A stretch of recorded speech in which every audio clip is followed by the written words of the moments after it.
रायगढ़ जिला और विशेष करके पुसौर अंचल, इस तरह के जो अंचल हैं हमारे, उनमें सरकार के लिए बहुत अधिक पंजीयन का रेवेन्यू प्राप्त होता है, बहुत अधिक ट्रांजैक्शन होता है। तो इसी के मद्देनज़र यहाँ पर उप पंजीयक कार्यालय आज प्रारंभ हुआ है। ये कृषि प्रधान क्षेत्र है और यहाँ अनेक तरह के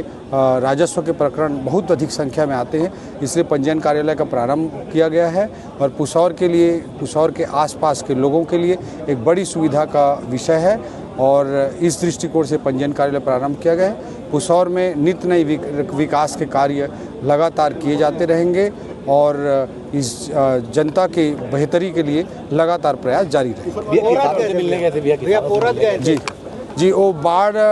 का महानदी का लेवल बढ़ रहा था, तो इसीलिए एहतियातन पूरे प्रशासन के साथ एसडीएम, सीओ जनपद, तहसीलदार साहब, ये सब लोगों के साथ हम लोग लेकर उनको वहाँ पे ग्रामीण क्षेत्र का भ्रमण किए और अगर कोई भी फसल के बर्बाद होने की स्थिति उत्पन्न होती है तो तत्काल आरबीसी 6-4 से उनको मुआवजा देने का निर्देश मैंने दिया है। किसी के घर में अगर पानी घुस जाता है, कुछ नुकसान होता है तो तत्काल आरबीसी 6-4 के निर्देश दिए हैं कि उनको तत्काल राहत राशि प्रदान की जाए आरबीसी 6-4 के प्रोविज़न के तहत। अगर बाढ़ की स्थिति उत्पन्न होती है तो जो उनके लिए रिहैबिलिटेशन कैंप चलता है वो प्रभावी तरीके से कैसे कहाँ पे संचालित किया जाएगा, उसका एक रिहर्सल करके रेडी रहे प्रशासन। इस तरह के एहतियातन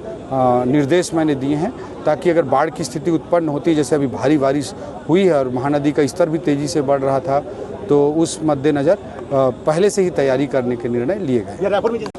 जी, जो गलत लोग हैं, जो क्रिमिनल हैं, आदरणीय मुख्यमंत्री जी के नेतृत्व में हमारी सरकार जीरो टॉलरेंस पे काम करेगी और मुख्यमंत्री जी का स्पष्ट निर्देश है कि इस तरह के मामलों में सख्ती बरती जाए और इसीलिए जो बड़े अपराधी थे उनके घरों पर बुलडोजर भी चला है।